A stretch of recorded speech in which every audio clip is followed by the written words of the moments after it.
Good morning, everybody, and this is your Forex day trade setups for today. So what can we say about the Euro USD? Except it's been a big up and big down week already, and we've got a bit of a engulfing bar. We are below the 155 EMA at the moment.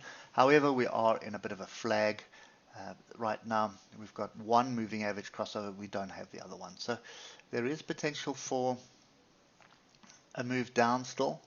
In other words, what would happen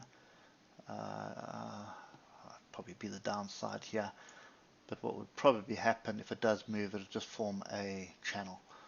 So at the moment the levels still stand, so we are looking for a break of 107 to the upside, and needs to hold that for any longs to come into play, and we need a break below 10644 for this to continue to the downside. So look at yesterday's price action. Big up, big down, big up, big down, big up, big down, big confusion. Nothing in there, sorry, that's 10 minutes. Nothing in there is indicating any logical trading setup. So above and below the moving averages in the 50-minute, no structure, complete confusion. Stay away from it. So I am not interested in it right now. Same applies for the US dollar Japanese yen. You can see we've got a bit of rejection here. Now we've got a hanging man forming. There's still no structure here at all. There's nothing that's indicating to me that I need to be worried about, or not worried, but be getting in long. And there's nothing in here that is indicating I need to be short either. So this is really, the trend is up, agreed. There's no two ways about that. 15-minute trend is up. But when you look at the 15-minute price action, that is messy. So we could argue that there was opportunities yesterday morning, but you can see now we're bouncing around already, and look what's happening here. So this to me is just battling to get through this zone. So I'm not even going to try and second guess what's happening here. So we'll just leave the dollar alone for today. Moving on to the pound, British pound, Japanese yen. We did get the break. We've got this massive inverse head and shoulders. First target has been hit. We've still got two more targets to go. So there's a bit of gaps here. So what you're looking for is a pullback onto structure for an opportunity to buy. Don't think you'll pull back here, so you probably find this is going to range. So London breakout strategy is more than likely what you want to do. If you did take this break, I don't know whether there was a 15-minute signal. No, there was that there, but it didn't come back and test it quite nicely. Anyway, if you did manage to get into this, I would just have my stop up and waiting for a break. So treat this as London breakout. That's kind of what you need to do. Probably drop like that. So break to the upside. It's continuing on.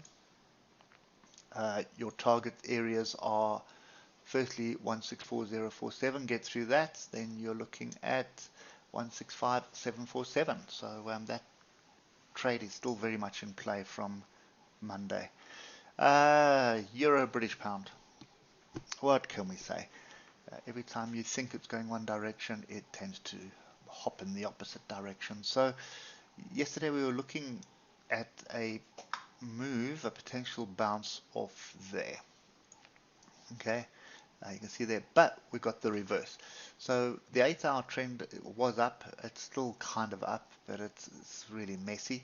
If we drop down to the hour, I think if we just align ourselves with the British pound, Japanese yen, it will probably be better, but you can see obviously some noise that came through, but there was no structure here for this break. So what you're looking for at the moment is get some levels in.